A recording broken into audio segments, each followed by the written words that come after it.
एक schedule caste के पास एक पत्रकार गया गांव में और उसको ये पूछता है कि क्या भाई तुम किसको वोट देने वाले हो? तो वो कहता है कि मैं बीजेपी और कांग्रेस दोनों को वोट नहीं देने वाला। तो फिर किसको देने वाले हो? तो वो कहता है ये मेरा सीक्रेट अधिकार है, मैं क्यों बताऊं आपको, आप क्यों पूछते हैं मेरे से? तो पत्रकार कहता है उसको कि आप बीजेपी को वोट नहीं देने वाले, ये बात तो मैं समझ सकता हूं, लेकिन कांग्रेस को वोट क्यों नहीं देने वाले? उसने कहा क्यों दे कांग्रेस को वोट? तो उसने कहा कि अरे कांग्रेस आपके लिए, आपके कल्याण के लिए कितना काम कर रही है।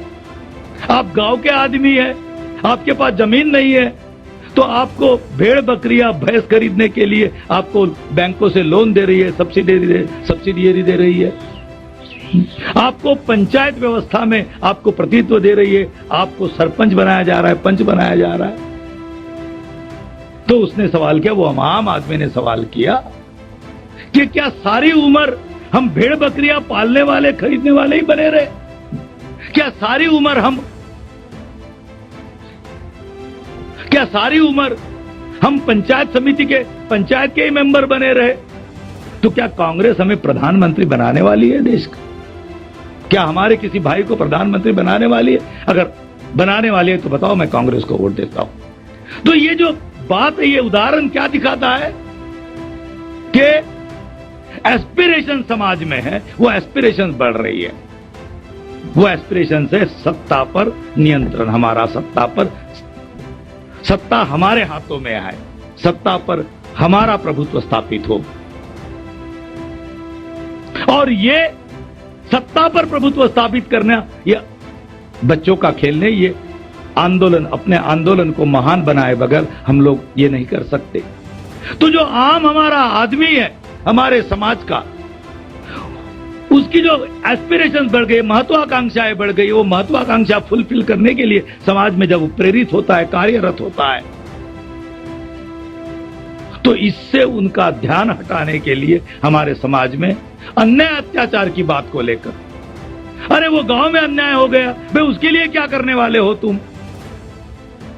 अन्याय होता है किसी मध्य प्रदेश के किसी गांव में और महाराष्ट्र में सवाल किया जाता है, उसके लिए तुम क्या कर रहे हो? या आरक्षण, आज हमारे साथियों ने बताया कि कुछ लोग आरक्षण का नाम लेकर आगे आ रहे हैं। आरक्षण अपने आप में कोई आंदोलन नहीं है, आरक्षण ये आंदोलन का नतीजा है, रिजल्ट है। और जिनके आंदोलन की वजह से आरक्षण का नतीजा निकला, उन्होंने केवल आरक्षण के लिए आंदोलन नहीं किया था, उनके आंदोलन का उद्देश्य व्यवस्था परिवर्तन था। व्यवस्था परिवर्तन के लिए समाज परिवर्तन के लिए सत्ता संरचना में परिवर्तन, और सत्ता संरचना से व्यवस्था परिवर्तन। तो आज हमारे समाज का, आज बहुजन समाज की लोगों का वो आंदोलन के अंतिम उद्देश्यों की तरफ, आंदोलन के अंतिम लक्ष्यों की तरफ जो ध्यान जा रहा है, उस ध्यान से हटाने के लिए, और वो ध्यान, समाज का ध्यान उस अंतिम उद्देश्यों पर, उन अंतिम लक्ष्यों पर केंद्रित करने वाले लोगों कौन है?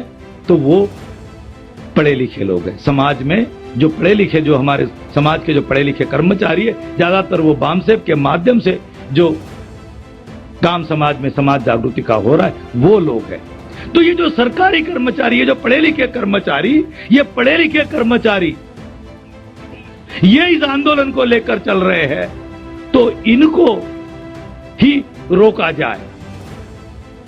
ये इनको रोकने के लिए वो इनको जो लोकप्रिय, इनको जो पॉपुलर लगते हैं, वो पॉपुलर चीजें इनके सामने ला रहे कि भाई वो आरक्षण की बात, आरक्षण बचाना है हमें। तो ये आरक्षण का नाम लेकर, अन्याय अत्याचार का नाम लेकर हमारे समाज को, हमारे पढ़े लिखे लोगों को डाइवर्ट करने के लिए डाइवर्ट किया जा रहा है, और डाइवर्ट करके उनका आंदोलन से ध्यान हटाया गया। इसके लिए आज जो नेता के नाम पर, नेताओं के नाम पर जो भड़वे और दलाल पैदा हो गए, ये वर्तमान में सबसे खतरा है। क्योंकि राजनीतिक भड़वेगिरी को हम पहचान लेते हैं, लेकिन इसको हम समझ, क्योंकि हमें ऐसा लगता है कि ये हमारे ही आंदोलन की बात है, तो हमें उसमें पड़े, हम अपना काम छोड़कर हम इसमें पड़ जाते हैं। ये आज सबसे बड़ा नुकसान ये आज सबसे बड़ा नुकसान का खतरा है। तो हमें क्या करना होगा?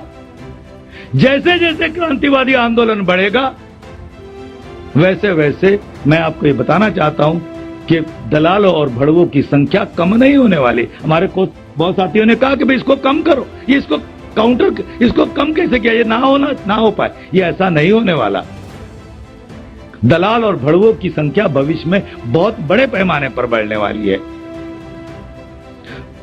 क्योंकि ये बढ़ाना ये हमारे हाथ में नहीं है, ये हमारे दुश्मन के हाथ में। दुश्मन हमें गुमराह करने के लिए, हमारा ध्यान, हमारा अटेंशन डाइवर्ट करने के लिए वो ये बात करते रहेगा।